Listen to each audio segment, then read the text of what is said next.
Brightest, the podcast featuring the best and brightest minds in business leadership, entrepreneurship, and technology.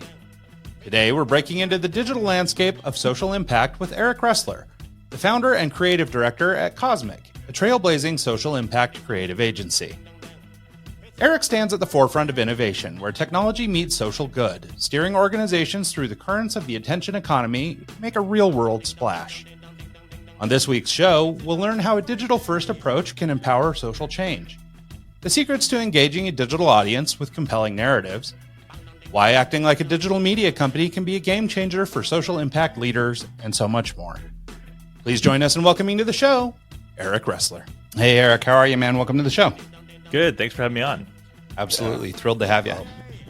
So we talked a little bit at the top there about kind of who you are and what you do, but let's talk a little bit deeper about that, kind of like maybe the longer story version of how you got to what you're doing. Sure. So I'm the founder and creative director at Cosmic. We're a social impact creative agency. So we work primarily with nonprofits, B Corps, social enterprises, some governments and funders as well, basically the social impact sector as a whole. And we help them really kind of nail their impact story, build brand awareness, inspire action. We do that through strategy, design, and technology. So we have a team of about 9 folks, and our discipline kind of matches that type of work. We're completely distributed at this point. We used to have an office downtown in Santa Cruz, where I'm still based. And now we have a team across all 3 time zones in the US and a client base that's international. Oh, that's awesome. Well, it's funny because we started to dip into it a little bit before this, but how, even though you guys have niched into social impact, the skills that you guys have to possess in order to do that effectively would translate into, standard businesses or any company trying to sell any product. And what I think is particularly interesting about it is I think that there's a seriousness that comes with social impact because you're really purpose driven and you're really trying to push an idea or a, methodology or an ideology, whatever it is. And I don't think a lot of business owners think of their marketing or their presence like that. I think they think, oh, well, I've got to move this widget or whatever, but it doesn't maybe come from as deep a place as if you're trying to do something with social impact. But if you viewed your standard marketing exercises, with the same sort of energy that you do social impact, I think you could actually be a great marketer. So maybe talk about your experience a little bit with that and how you see sort of parallels or differences, in the way people market. Yeah, it's interesting to look at it kind of in that reverse way, because we actually started doing branding and design and marketing for a lot of startup organizations and not particularly the social impact space. And we did that for about 7 years as an agency and then chose to kind of specialize in the social impact sector. What I find interesting is that there are a lot of fundamentals that translate across both kind of, markets, so to speak. 80% of it, maybe 70% of it, somewhere in that range. That's just like best practice for branding and marketing and digital storytelling. And then there's, that last little, 20 to 30% that is a little bit different, specific to social impact compared to selling a product or a service. Now, sometimes in the social impact space, you are selling a product or a service, but oftentimes you're selling an idea about the future. And that's a little different to kind of tell that story, to sell that. So we think about it more as instead of having customers, you have a community that you're reaching and that you're engaging. And they may also be customers at times, or they may be donors, or they may be volunteers, or they may be advocates. But we look at it more through that lens of really building a movement or a coalition of supporters and advocates, and how you engage those people over time in a meaningful and authentic way, I think is a little bit different than, if you're really just kind of marketing a particular product to a particular audience. So you obviously pivoted into the social impact world. What was the clientele that kind of made that happen? There had to be an aha moment, oh, this is what I was supposed to do. Can you tell us a little bit more about how you realized that and then how you made that pivot? Yeah, so it was really a strategic choice for us as an agency. We'd been around for about 7 years. We'd grown really kind of almost effortlessly and organically, both in terms of size and revenue up to that point. And then we reached that 7-year point and we were essentially starting to kind of plateau in both regards. We weren't getting any bigger. We were feeling a little stuck, or we were kind of spinning in place. And I think what we realized, with the help of, advisors, is that we needed a more meaningful differentiation for Cosmic outside of just our expertise around branding and design and technology. And so we looked at different ways to essentially like reposition the organization. And pretty quickly we realized we didn't want to go all in on just like one discipline, because that like kind of like horizontal positioning, as it's called, is just not suited to the way that we like to do our work. We like to work a little bit more holistically, full service. And so that means we need to kind of instead focus on a particular like niche or sector or industry. We started looking at all these different options and putting options on the table, looking at our past work, looking at the work that we had done that was the most fulfilling and the most successful, and eventually kind of landed on this sector that we call the social impact sector. It's referred to in different ways. We kind of started to like describe it in all these different ways. Oh, we want to do like community-based work or like people-based work. And what we realized is like it needs to actually be a sector that we can market to, that we can build deep expertise around, where we can start to see patterns by doing similar work for similar types of organizations, and be meaningfully different when we serve them over just a generalist agency. Yeah, what I think is really interesting about that too, because even if you look, all the way up the chain at the big dogs like the Ogilvies and the, Gray and some of these other huge agencies, like so many of them really are that generalist model. And so I think for a lot of like small agencies, younger people who maybe are starting up or spinning up a little agency, things like that, it's really hard to sort of look at that sort of niched approach to finding your sector, or having the confidence to pick a sector, I guess. And, so you see a lot of these kids model themselves after these bigger agencies where they just kind of will take all comers. And all you hear from every professional is that you ought to be niching down into something, right? But almost nobody's brave enough to do it. So I applaud you for doing it. But maybe can you elaborate a little bit more on just sort of like making that decision? Was it clear that it was going to be social impact from the jump? Like, was this something your team happened to unify around, or was there some other niche that you looked at? Yeah, we explored others. It wasn't clear right away. And it was definitely probably the hardest business decision we've ever had to make. And it wasn't easy. And I can kind of speak a little bit to the transition. I do think it's something that I had been hearing from advisors and professionals for years. Oh, you got to niche down. You got to niche down.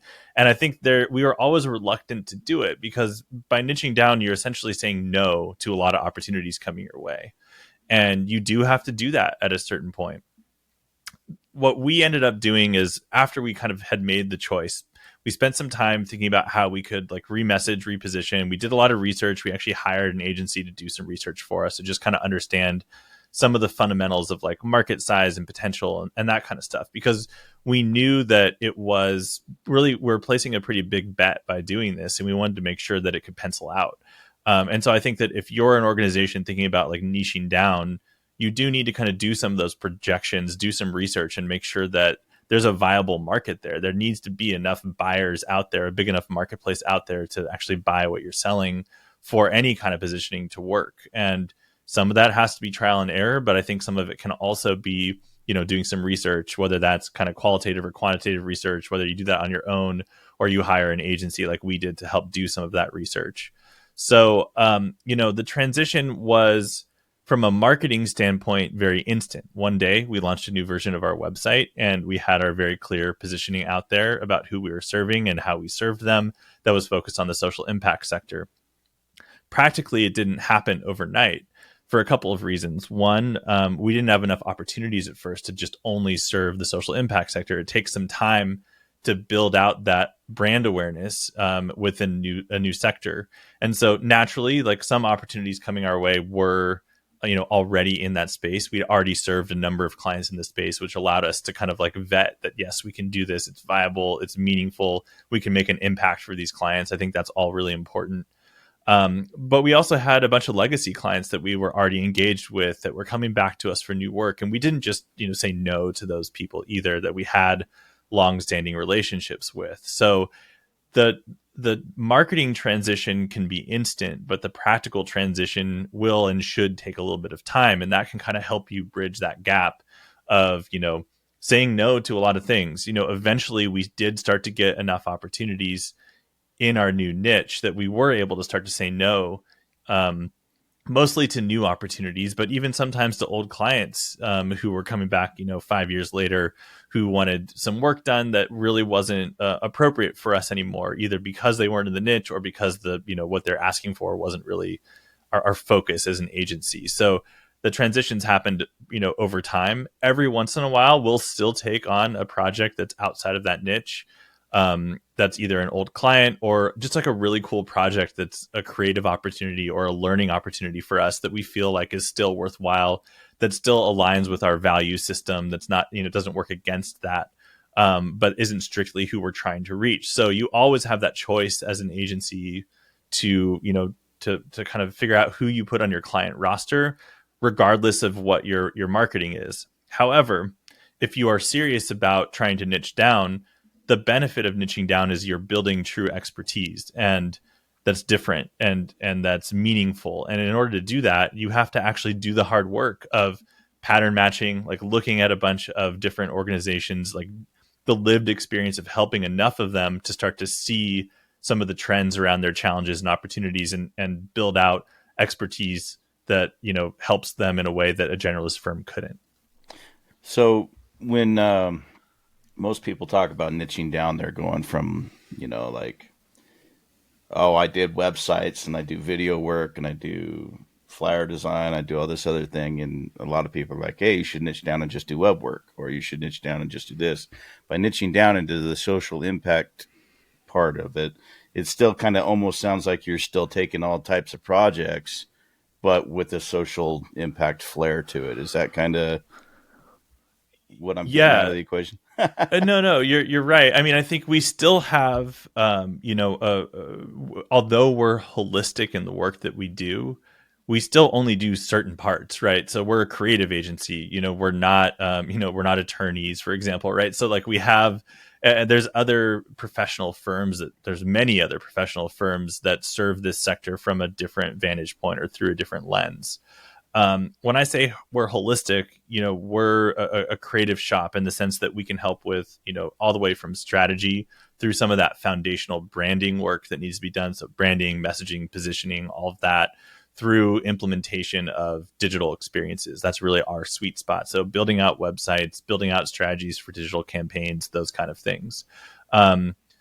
We used to do full service photo and video production, and that's something we actually have kind of dropped out over time because although we really enjoyed it, and we have a lot of people on the team who come from a professional photo and video background, went to film school, for example, it's just really hard to run those types of projects at the same time or in parallel with some of the other types of projects that we do, simply from a logistics standpoint, like being out on shoots, all day long, sometimes really long days.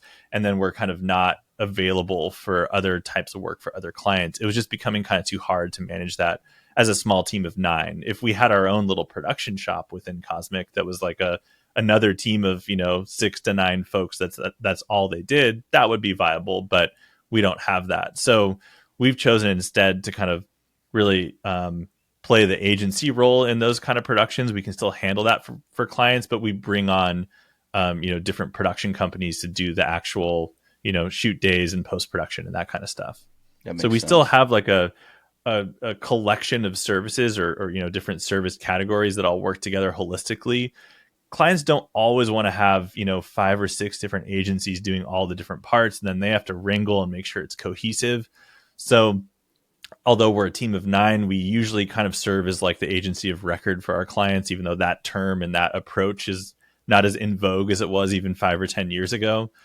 Clients come to us essentially to be kind of a one-stop shop for most of their needs, and then we can bring on individual consultants or niche agencies for other parts as needed. Yeah. No, it's really interesting to hear you say that. I mean, there are a lot of parallels between what you guys are doing and what we do in our agency, which is a lot of that sort of agency type behavior where we've become the center hub and we just do all the booking instead of people having, several different agencies. So it's funny how it's evolved because my background's in creative direction, art direction. And so the doing all this like booking people, we've actually started calling ourselves a virtual agency for that reason. Like we're basically just a team of baseball cards and you put us together for whatever project we have, so it's kind of interesting because there's a lot of parallels between what you're saying and what we do also. And of course, though, we've always struggled with this problem, just in transparency, we've always struggled with this concept of niching down and trying to be a little bit more of or less of a generalist and more of a specialized shop. And by virtue of the type of clients we've picked up, we've ended up sort of specializing, but it's probably not the niche that we'd have picked, right? Just by virtue of the work that came in, it made sense to kind of go that direction. But we're still kind of a take all comers shop, right? So I really appreciate that, what you've done. And I think people underappreciate how difficult it is to move into a position like that. So let's talk about then. So you guys have committed, you've decided to turn the corner. We're now a social impact shop. You go and you seek out some work in that genre and you finally land somebody. Like, was there anything, the imposter syndromes, any of these kinds of challenges that you encountered, in this first client? Hey, now we're selling ourselves as a social impact shop. We got a social impact client.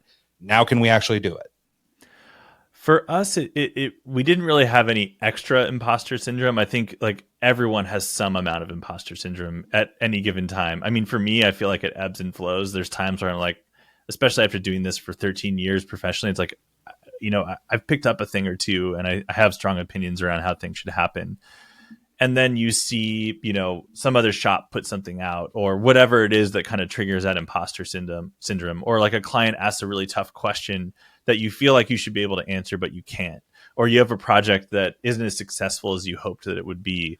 And then that imposter syndrome just kind of like rears its ugly head again. Right. So I feel like for me, it's just kind of like a whack-a-mole thing. It always pops up and you have to just like trust that you're doing good work and you're doing your best and work through it. When we made the transition, there wasn't any extra imposter syndrome in the context of any given client relationship because we'd already served many clients in the sector before successfully. So we knew we could do it. We knew we had the, general base expertise to do it.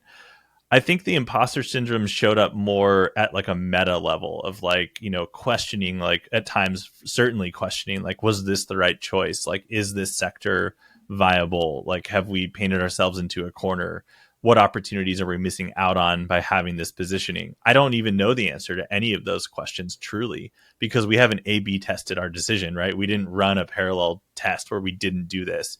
Where would we be today? I have no idea. All I know is where we are based on the choices that we've made. The sector is, a very crowded sector. More and more agencies are jumping into social impact as their kind of like calling and their positioning in as it kind of threads out from that. So the space is getting very noisy and very saturated. Like, would I recommend doing it today? Probably not, unless you could niche down even further. We're lucky in that we got in like kind of early enough that we've been able to carve out some brand reputation within the space through a lot of, consistent marketing and, getting out there and publishing over the last 5 years or so. So we're getting, good results because of that. It'd be a lot harder to break in if we made the choice today. So I think we're seeing like a huge trend in agencies as everyone's trying to kind of find purpose in work, realizing like, hey, we can like make this choice. And that's largely, what drove our decision to some degree is our internal team wanting to do meaningful work. Everyone wants to do meaningful work. And so, the imposter syndrome has been more at like a meta level of like, have we learned enough to say that we have, specific expertise through this positioning, through pattern matching, doing all of this? The answer is like, absolutely yes. But again, there's times where it feels like there's always more to learn. You learn something from a new client or a tough question comes in and you get that imposter syndrome kind of popping back up again. But it's less, for me at least, less about any particular project feeling scared that we're not going to deliver, and more about just like the meta choice and making sure that we're constantly kind of evolving and growing as a team. Yeah, no, that makes a lot of sense. So now that you're, waist deep in this stuff, and this is where you spend your time, having seen the other side of the coin where it was just sort of traditional marketing, can you talk about things that are specific or unique to social impact marketing versus your traditional marketing? Yeah, I mean, there's definitely like a whole set of specific challenges and specific considerations. And some of it is about the end user experience, and some of it is about just like how the sector operates. So like the sector as a whole operates in kind of a different way. It's really kind of its own entire economy, separate from, traditional like, business economy in certain ways. So the way funding flows, for example, especially in the nonprofit space, like a lot of these organizations are funded through a combination of grants and gifts instead of revenue. Some nonprofits, or many nonprofits, actually have some source of revenue through, oftentimes consulting, even sometimes like selling products or services, but they have this kind of like mixed revenue. So marketing and sales and revenue are all, like, as you guys know, like very closely intertwined. So when any of those things is meaningfully different, the entire equation changes just by the nature of that, right? So we're looking at KPIs and, conversions around donations, fundraising campaign success, all of that kind of stuff versus, but not only that, and we'll get to some other examples as well, versus just like cost of goods sold or like, baseline revenue for the year.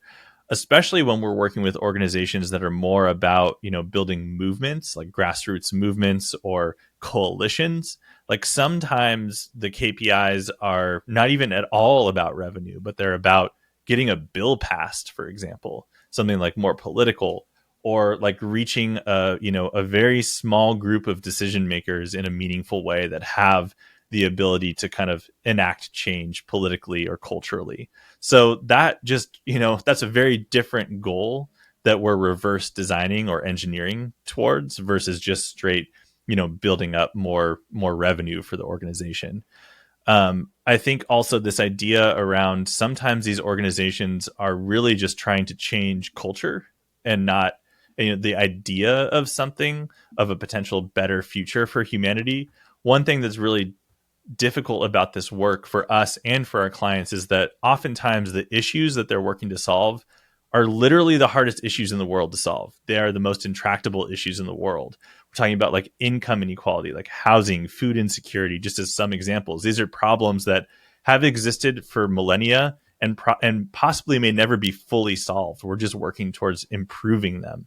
And so that can be inspiring. It can be challenging. It can be, it can lead to like emotional burnout at times, especially for our clients. We're lucky that like we don't, at the end of the day, it's not our job to fully solve these issues. Whereas for some of our clients, it kind of is their job to work towards that. And so we look at our impact from the lens of like, by us being involved, have we multiplied our clients' impact? Have we made their work better in a meaningful way that we can kind of measure, or at least get some anecdotal data around that kind of supports that our work helped them? And I think that's sometimes hard to measure. It's actually often hard to measure when you think about what's the ROI of like a rebrand, for example. That can take years to fully mature, if not decades, the value of doing a rebrand and like repositioning and remessaging. So it's like you're not going to see results necessarily that are fully reflective within even the first year of that exercise. So it's kind of hard to even sometimes get the sense of like how effective was our work. Other parts are much more clear if we're looking at things like engagement and like site traffic and donations and those kind of things, much easier to measure, but not holistic of the benefit of doing the work. So it's interesting to just kind of like play in all of these murky waters and know that the work is valuable and worthwhile. And when we get even anecdotal stories of success, sometimes that can be so much more impactful even than looking at metrics that are impressive. Yeah. Social movements can be tricky, especially in this political climate. And everything that's going on in the world right now, even a topic like homelessness, like you mentioned, or medicinal marijuana, or something like that. You have a giant population who love it and a giant population who are completely against it. The messaging and branding has to be really on point to be able to be effective and not stir the hornet's nest. You know what I mean? I was wearing a Carhartt jacket the other day, and someone came up to me and like, I used to love Carhartt, and then they went woke, and I was like, what? Carhartt woke? What are you talking about? Right. And so, how do you thread that needle? How do you kind of like stay on both sides and not piss off a whole group of people and then ignore the actual meaningful content? Yeah, I mean, I think it's such a nuanced question these days because everything is so polarized. We actually have a couple clients in this kind of like depolarization space, which is really, I think, something we as an organization value highly, because I think it's so important that we depolarize, especially in America. But this is obviously not just an American problem. So, I mean, the short answer is we craft messaging appropriate to the audience that our clients are trying to reach.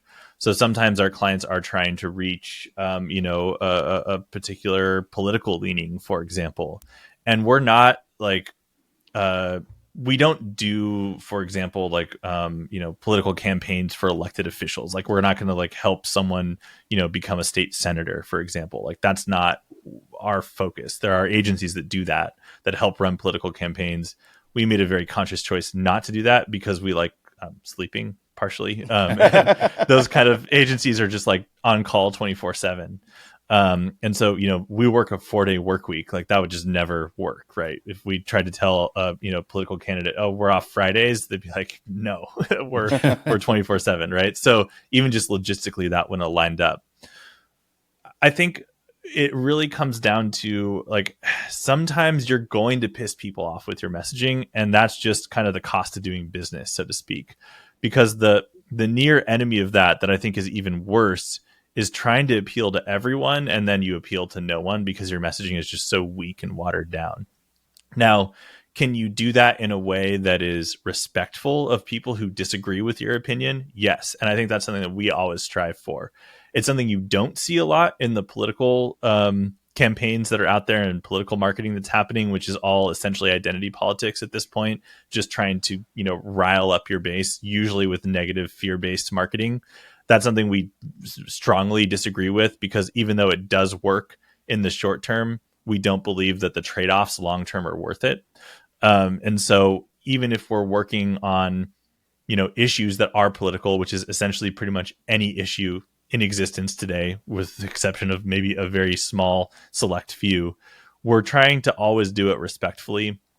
And we're trying to do it in a way that it's bold, but it's honest and it's positive. And we're talking about the potential for a better future instead of trying to just like fear monger or, play sides or, pull other people down who disagree with the opinion of the organization that we're supporting. Yeah. I like the polarization, the A or the B, or the picking sides. Everyone's kind of, it's this way or that way now, and that you can't just kind of meet in the middle. And I think the idea of meeting in the middle and that kind of mindset is pretty much where you need to be, especially in someone in your position. So yeah, I think through the internet and the way that we communicate online and not in person, kind of we lose the nuance. Like, everything becomes kind of black and white, and there's so many reasons for that through the digital media landscape and social media platforms and all of that. I think it's a disgrace. Like, I think there's a lot more common ground than we realize, and certainly, if any one of us sit down with anyone else, we're all going to have some level of disagreement of opinions. But I think when we can't meet in good faith and have disagreements respectfully, that's where things start to get really dangerous. Yeah, agreed. Yeah, I think that's right. So you touched on some of these elements moments ago in your conversation, but I wondered if we could talk a little bit more about the way that we do digital storytelling for social impact versus, the way that a normal company might be doing, their messaging. And one of the things that occurs to me, and it was something that you mentioned earlier, is kind of the length of the view here. So you mentioned that you're doing work, for a company that is really looking at the future. Like, how do we make things better for people, not today, not tomorrow, maybe not in a year, maybe not in 10 years, but we're way down here. Where if I've got a widget and I'm trying to sell some widget, like, it's not important to me if they buy it in 10 years. I need them to buy it this year for revenue's sake. So I wonder if you talk a little bit about just, the strategy behind having to kind of play that longer view with some people in terms of, I guess, identifying what's most important. Like, how do you know where to begin when you've got a 10-year story to tell? Yeah. So I think oftentimes what we see is clients come to us and they say, hey, we're having trouble telling our story in a meaningful way. And there's usually not just one reason why that's a problem. And so we have to kind of put on almost like a hat of curiosity, or like a detective hat, and like start to dig deeper around like, well, first of all, like, what is it that you actually do as an organization? Because oftentimes that's not even clear in organizations' messaging, because they're trying to do this like compelling, emotionally driven storytelling, and they may be somewhat succeeding at that, but at the expense of clarity around like, well, what's the actual impact you have in the world, and what are you doing today, and what's your vision for a better future? So we have to, as an agency, deeply understand that before we can come back with any kind of strategic or creative solution or set of solutions to present to our clients. So we do a lot of research and digging and understanding of that. Sometimes that means even, conducting surveys or doing interviews or focus groups or whatever it is to get that understanding. Oftentimes it's interviewing kind of like key stakeholders or decision makers at the organization or department heads or whatever it is that can give us that understanding that we can get up to speed as quickly as possible. Usually what we see is that organizations feel like they need to tell their story through their marketing. And what they really need to tell is a story about how supporters can get involved in the movement that they're building or the change that they're trying to create. So they spend a lot of time kind of talking about themselves. And that's important. Like, we need that content, we need that story, but it shouldn't necessarily be the main story. The main story really needs to be like, what are the opportunities for you as a supporter to get involved today?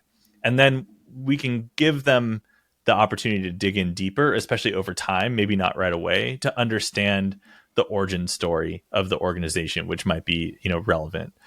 Oftentimes these organizations, because they're doing this intractable work, they see how all the systems are broken in different ways, and they start to kind of build up all these different programs over time. And then they have 10 programs that are all doing kind of slightly different things, all, sort of like connected, but it's not clear. So there's this like really tangled mess of a story. It's like, oh, well, we do a lot of different things and we serve a lot of different audiences. And so, of course, it's really hard to have a cohesive, impactful story when you're trying to tell basically like 10 stories of 10 different types of audiences at once.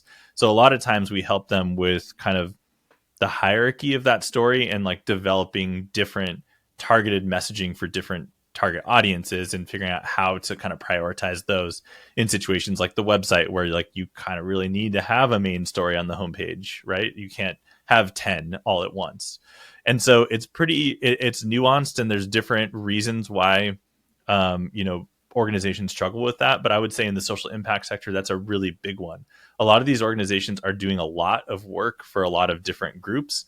Sometimes we actually help them cut some of that out and help them, the language we use in the social impact space is finding their niche in the social impact ecosystem. Oftentimes there's 10, 20, 100 organizations focused on the same issue as one of our clients. So how are they any meaningfully different from other folks in the space? And they're not really competitors in the same way that they would be in like a normal like B2B or B2C situation, but they are still competing for dollars to some degree. They're competing for mind share, right? So we look at them really more as partners. And so what we recommend to clients is like figuring out what are their unique strengths as an organization. Oftentimes that taps back into the origin story. How are they meaningfully different in their approach or their focus, and like really helping them kind of hone in on that message as a starting point. Yeah, I think that makes a lot of sense. So, go ahead, Mike. Oh, I was going to say you're kind of like no, you're all good. You're kind of more into tech and digital experience and that kind of world. Where do you see the future of the digital experience in the upcoming years, and how is it going to impact our culture and in that? I mean, everyone's social now. You got your Snapchat, your Instagram, your TikTok thing. Are you kind of going down those trends, or is there something else that's coming up? Yeah, it's such an interesting question, I think, particularly right now, because I personally feel like the internet is in a weird, like, tween, like, puberty stage. Like, the early internet is no longer where everything was just, like, free and open and kind of this big social experiment. And now it's being, even we're watching it with, like, the streaming wars and, like, consolidation. We're joking today as a team that, like, oftentimes new tech and startups will come in with, like, a really awesome disruptive thing, and they come in to try and kind of like fix some industry or some problem. And at first they kind of do, and then they like displace what was there before. And then ultimately it just kind of comes back to just a worse version of what they were improving in the first place. If you look at Uber or Airbnb as like examples, or even like WeWork now declaring bankruptcy this week. It's just like these startups come to try and like kind of fix a problem. Maybe we didn't even know we had a problem. Maybe was there even one? I'm not sure. And then at first it's kind of better for the consumer. And then as those organizations come in and they're like, oh, we actually have to be profitable, it turns out they start charging just as much, or, whatever it is. So, that's in the kind of startup world. When it comes to how we connect as people through digital channels, that's a really interesting question. Like, I think we're all starting to realize that there are pros and cons to how we're communicating and connecting as humans today. And, obviously the pandemic and the lockdowns really like supercharged digital transformation, and more things are happening virtually. For example, this podcast that's being recorded completely virtually, 20 years ago, we would have sat down in a radio station and done this, right? That's awesome in certain ways. And that's great. So there's all these like really cool benefits to technological progress and the internet empowering that. But then we're also seeing all these downsides too. We're talking about polarization. I would say largely the internet is responsible for that. If you look at any kind of like culture war that's happening and being proliferated online, if you got those same people to sit down in a room together and talk about it respectfully, the outcomes may be quite different. So what I'm personally seeing is people are looking and yearning for human connection that's like never going away. That's just built into us psychologically, physiologically. Like we need that as human species, right? And so how can the internet and how can digital channels do that as skillfully as possible without, hurting our cultural progress or our sustainability as a culture? And I think what I'm starting to see personally is a lot more like niche communities, like people leaving some of the bigger platforms, or maybe like they're still on there, but they don't care as much about them, and kind of like circling around like topics or interest areas, or like micro communities around something that they care deeply about, and forging more meaningful long-term relationships there. So how will that pan out in the long term? I don't know. But I hope that we can kind of regain some of that early, like experimental, creative spirit of the early internet that seems to be lost more and more these days.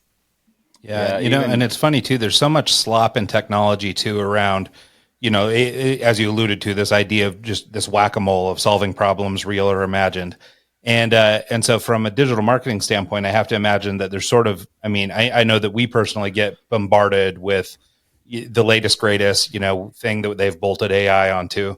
And, so I wonder, are you guys finding that you're going back to, specifically if you're trying to really foster, real relationships, do you find that you're spending more time on like fundamental things versus chasing down the latest tech?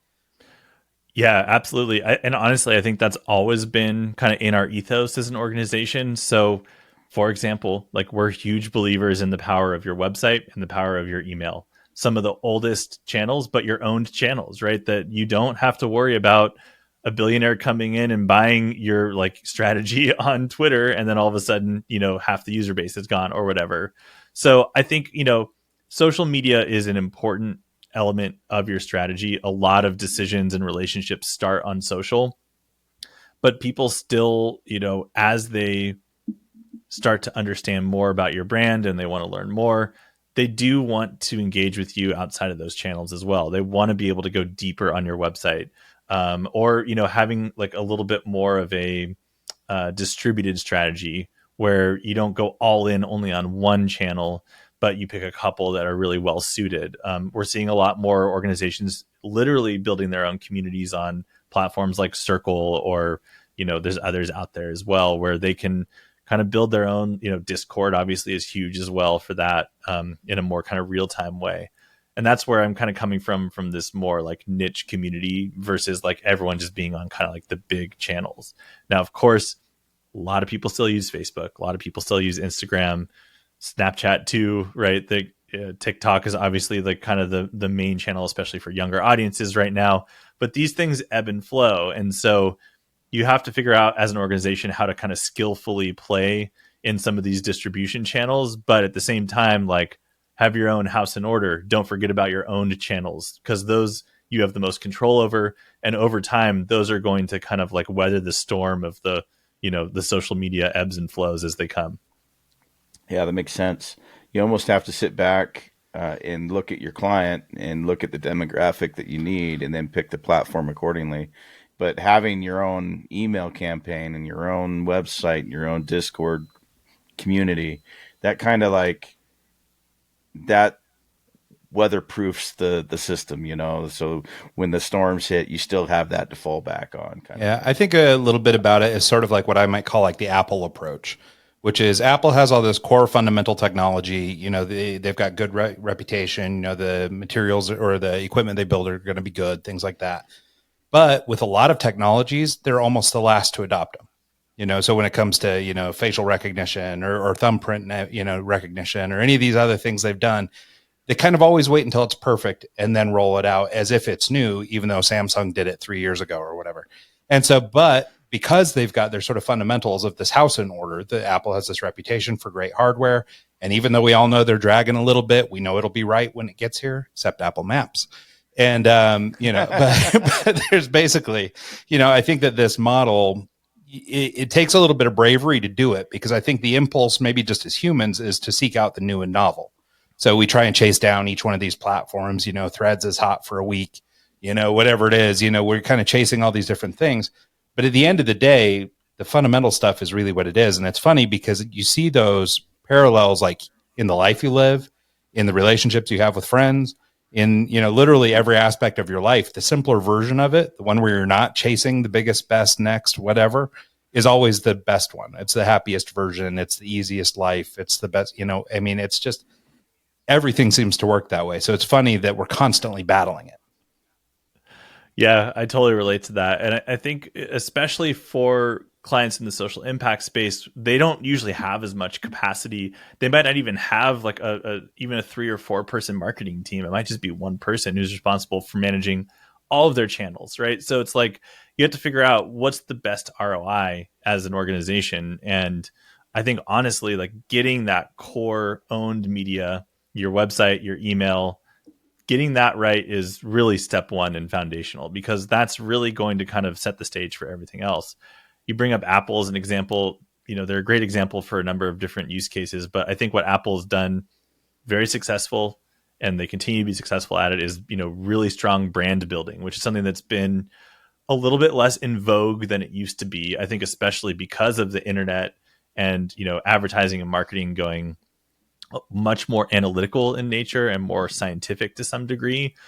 But what we're starting to see, especially with some of the enhanced kind of like tracking protection that I think is rightfully being rolled out, it's a little harder to kind of track attribution for, leads or visitors or purchases or whatever it is.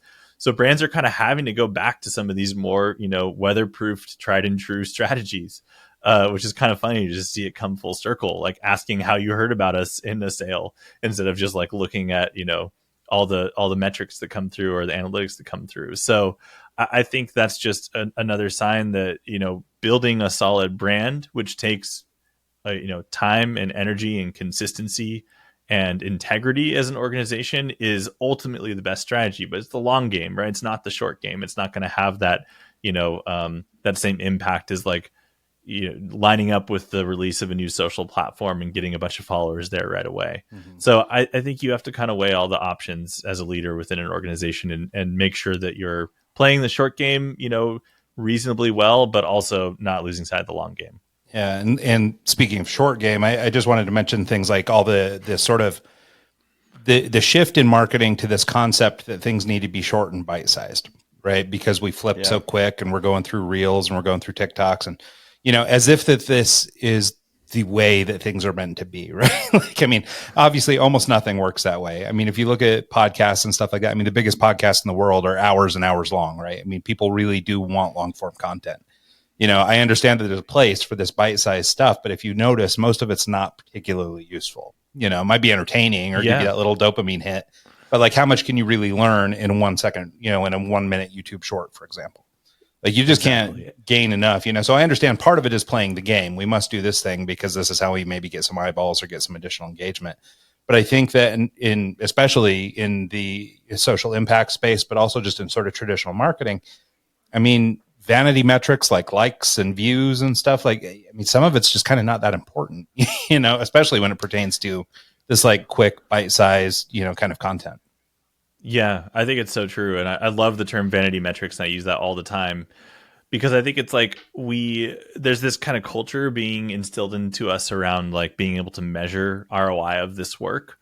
And I think that that's important to a degree, but you have to be realistic around that too, because you are naturally going to measure what is the easiest thing to measure, which is these vanity metrics, like whether it's on social, like likes and engagement, or if we're talking about like paid media, like cost per conversion or cost per acquisition and some of these things. And we've worked with consultants and agencies who have helped us with that. And we're like, that's great. Like we've, reduced our, our cost of conversion down 1%. How many more new business leads did we get that month? Like how many of those deals actually closed? Like those are the metrics that actually matter to us. And there's a lot more than just any one ad that's going to lead to something like that happening or not. And so I think we actually also see this in the social impact space in a kind of weird parallel way, where nonprofits especially are often measured by their overhead percentage, like how much of their funding goes directly, quote unquote, to the program work, as if like they don't need infrastructure and overhead to run a sustainable business. We know that everyone needs that. And there's a good balance, right? There's obviously too much overhead that can happen. We see that a lot in, large corporations where CEOs are getting paid 500 times or more what the average employee is. Like that's obviously not a right balance either. But if you think about a company like Apple saying, 90% of our revenue goes directly to like, building the products, you'd be like, what are you doing? Like, where's your investment in marketing and branding and research and development and, infrastructure for your team? Like all these things are important for a healthy, sustainable organization. But the easy thing to measure is overhead. So we say, oh, well, this nonprofit who, only 10% of their budget is overhead and 90% goes directly to program work, they must be better than the one that's, 30-70. But then if you start to dig deeper and look at, well, how many people did those different nonprofits reach? Oh, it turns out the second one reached 1 million people and the first one only reached 100,000 or whatever. Well, who's actually the more effective organization, right? So it's like these vanity metrics are not just around marketing. They actually go all the way through like evaluation and like evaluating the impact of an organization too. Yeah, that makes sense. What's that Sarah McLachlan commercial in the arms with the animals? ASPCA, I think. Yeah, whatever. We don't even need to throw names out there, but I actually looked up one of those like ad campaigns and the overall support behind it, and you realize that 90% of their actual budget is going to generate more commercials to get more phone calls coming in to, instead of actually helping the animal or helping the kid in Africa that you're taking on. That to me, seems wrong. It's like out of balance in the other way, right? Yeah, because you can go. You obviously need to get the word out there, so you need a marketing campaign. But if you're putting 90% of your revenue into just getting another phone call and another subscriber instead of actually helping the matter or thing that you're trying to help, it's really you're kind of in a hard spot to be like. Because you need this, but you don't need that, but you need to kind of thread that needle. And so I really appreciate what you're doing and the kind of work that you're doing. So yeah, it's definitely a delicate balance or a needle that you're trying to thread, because you don't want too much money going into overhead. I think really what it comes down to is like, are the investments that you're making, whether it's marketing or branding or in your own team or in your office, are they helping to support a meaningful impact in the end goal of what you're doing? And you need to be able to say yes to that without hesitating for it to be a good decision. Yeah, I think that's right. So one of the things I want to try and get into real quick before we wrap up here is I want to talk about the sort of, I mean, we talked a little bit about it earlier, but sort of this nuanced difference between the way that normal companies or, traditional companies do their marketing versus the way that like a nonprofit or a social impact company might do it. But I think for traditional businesses, there's a lot of opportunity to learn something from this space. And I think we sort of alluded to it at the beginning, but this concept of maybe putting a little bit more weight on the marketing we're doing, right? It's, we're not just trying to move a widget mindlessly. Rather, we would rather move that widget, with a specific customer in mind, or maybe with, maybe we do kind of want to do some kind of social impact through the product we're selling, or, whatever it is. But I wonder if you could talk a little bit about this concept of finding purpose in the marketing we're doing. We talked about it in the frame of, finding purpose at work and finding purpose in all this stuff. But I think for a lot of people, especially jaded folks that work in companies that maybe they don't love, and they're pitching a product that maybe they don't totally love or believe in, and they're just kind of moving a thing, or, or maybe senior leadership in marketing that maybe doesn't totally buy what they're selling or something. How would you encourage a company? And, you guys might have a unique advantage of having people come to you with a purpose in mind now, but in the past that was probably less common. So I wonder if you could talk a little bit about just deriving purpose from what we're doing, and then how we might layer that onto the marketing we're doing. Totally. I think a couple of things. There's definitely, obviously, a huge movement into kind of purpose-driven work, finding purpose in work, moving companies to be more purpose-driven in their work. I generally support all of that. I also think sometimes the purpose of a company is good enough just doing what they do really well, the best that they can, and helping people in the way that they already do. And they don't necessarily need to get into the broader cultural work that's happening. It's a little controversial to even say that because of, so much advocacy around like organizations playing a role. I think there's a time and a place for that. I also think it's perfectly acceptable for an organization to be really good at making a product that helps people in whatever way that it is, and focusing on doing that extremely well. The first step, I would say, if you're trying to be more purpose-driven as an organization, is looking at how are you doing that and getting your own house in order first. Are you doing that in a sustainable way? Are you being humane in your treatment to your employees or whoever is like sourcing or creating some of the raw materials if you're building something that's physical in nature? So are you being ethical in your own business practices? If you're not doing that, then you kind of don't have anything meaningful to say about what other people are doing in the world, in my opinion. Like, you have to be able to say, we're doing our part internally first. That's kind of step one to me. And it's not to say you can't parallel path some of that, but you look at, organizations like ExxonMobil, who are literally ruining the planet and running cause marketing campaigns at the same time. I don't think that's okay. So I think that's, if you really want to try and find purpose in your work as a business leader, before you start looking outside your organization, look within your own organization and look at how you can make meaningful improvements there.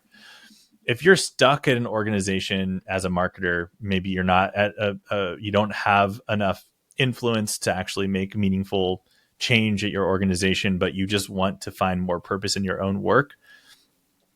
I mean, marketing is such a complex and interesting equation that you never are going to solve. So if you can approach it from a lens of curiosity and like looking at this really complex problem and trying to kind of figure out how to make improvements, that might help. It can sometimes be very frustrating because it is so hard to measure. Like, one of the biggest questions in marketing is like, is it working?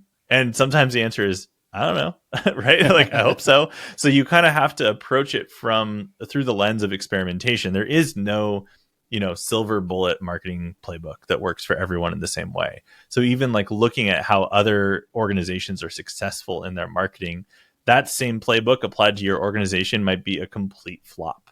So there's so many like nuanced complexities into what makes marketing effective that you really are going to have to kind of crack that nut on your own for your own organization. It often starts with like, is the organization even positioned well in the first place?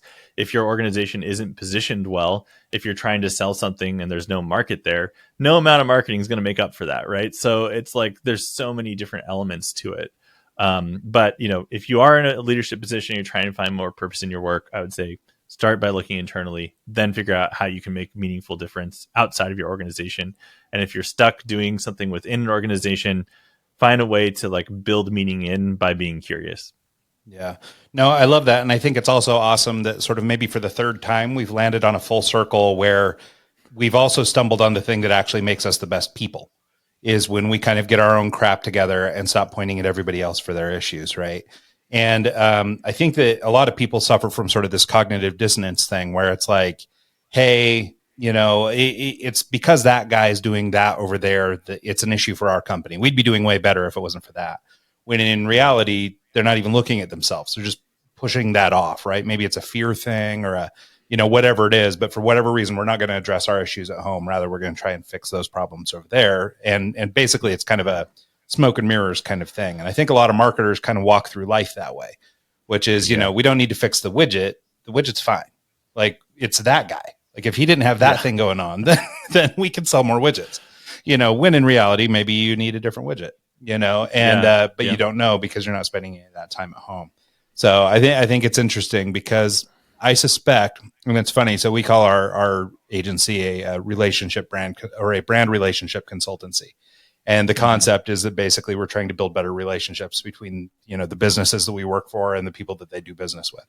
And, but, so even though we're not necessarily social impact, there's a big parallel between what we do and what you're doing in that at the end of the day, it's really about sort of human relationships and it's how we interface with people.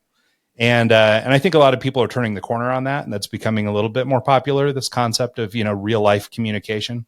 And, it's hard to avoid the distraction of the shiny new objects and things like that in an attempt to try and get eyeballs.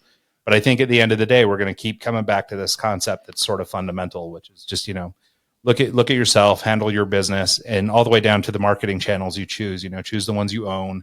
Choose the, reach or reach out to the audiences, push your expertise where you actually have expertise, all these things that really start with you at the middle. So I think that's really an interesting learning from all this. Yeah, I completely agree. And I mean, I think so much of it, like we are, as humans, we're so good at picking up on these little nuances. I think oftentimes organizations kind of think that they're kind of fooling people in whatever way they are. And people can generally see through it. Obviously there's exceptions to that and people can get scammed or whatever, but for the most part, especially over time, we're pretty good at kind of sniffing out BS as consumers more and more today, especially with the internet where, there's infinite paper trails on everything that happens, so to speak. So I think like leaning into authenticity in every way as you show up as people and as an organization, even if you might take a couple of hits on the short game, like the long game is going to pay off so much more. And, we see this even with every major brand taking some kind of position on every kind of like cultural hot topic. And I mean, really, I think in certain ways, this is a good sign because what it means is consumers want to support organizations that are doing good and not wrecking the planet or exploiting people. Obviously, really great. But in the meantime, what's happening is a lot of big brands are saying, okay, well, we're going to come out with this like cause marketing campaign that shows that like we're cool or we're woke or whatever it is. But they're not actually like doing anything meaningful. They're just like virtue signaling through these cause marketing campaigns. So I think it's like, I am absolutely for purpose in business and holding corporations and businesses more accountable to being sustainable in every sense of the word and not exploiting people, not exploiting our planet to do what they do, looking for more sustainable approaches to everything, whether it's energy or production of anything, and consumers kind of demanding more of that. All I'm saying is like, don't BS it. If you're going to do it, you better be real about it. Yeah. Yeah. And I think it's becoming increasingly important, as you mentioned, I mean, there is a paper trail now. Like if you're not practicing what you're preaching, we'll see it.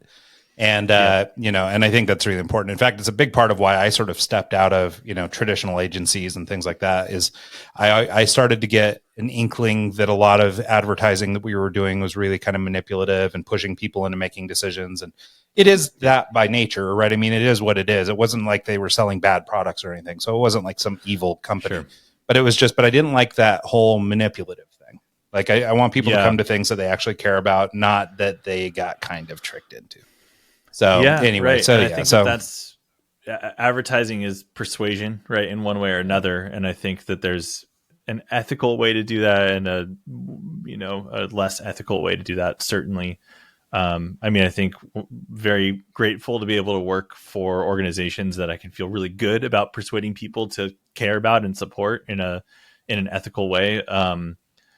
I imagine it's much harder, especially we've never taken on work that we couldn't get behind as an organization. We just can't do it. Culturally, it just hasn't ever been a fit. Our best work happens when we care deeply about the work that we're doing, of course. But, there's folks out there having to sell stuff they don't believe in. And, I don't judge people who are doing that if they have to do it to make ends meet, right? Like a lot of folks are out there struggling right now. Sometimes you just got to hold your nose and get by. So I don't mean this at all in a judgmental way, but I can say you sleep a lot better at night if you believe in the stuff that you're selling. Yeah. Well, and it goes back to that whole, if you believe in what you're doing or if you love what you're doing, right, you're not really doing work. You're having a good time, but you're pushing this thing. And yeah, as a byproduct, maybe we make some income off of it. But at the same time, it's much easier to do that, right? You're not, pushing some concept uphill all the time. Instead, this is something that actually brings us joy and we like it. So I think that's great. Yep. And probably a good place to wrap up. So as we sort of get here to the end, Eric, do you just want to kind of leave some people with some plugs where they can track you down if they're interested in learning more about you or Cosmic? And yeah. Yeah, true to the advice, the website is the home base for us. So designbycosmic.com. We have, a bunch of case studies of our work out there if you're just kind of interested to see how some of this comes into practice. We also publish a bunch of articles and white papers and podcasts like this on our site. We have an insights tab. We released a manifesto a couple of years ago that there's a digital experience for, but also an audio only version called The Revolution is Digital. You can search for that on any of your podcatchers and it'll show up there as a VO that I did for that if you prefer to consume content that way. But really, designbycosmic.com is the home base. You can find everything else from there. Awesome. Well, and I'll just note that you guys have a really cool website. It's beautiful. So awesome. I really like yours. Right? It's funny because actually I think I remember all the way back when you initially booked with us, and I think it's been some time since then. I looked up the website then, and just being a guy that works in the industry, I was like, ooh, this is nice. I really like it. So I am impressed by the work you do, and I think everybody ought to check it out. So that's designbycosmic.com. And thanks so much, Eric. I really appreciate your time. Yeah, thanks for having me on. Enjoyed the conversation. Absolutely. And thanks so much to everybody who tunes into the show this week and every week. And we'll see you guys next time.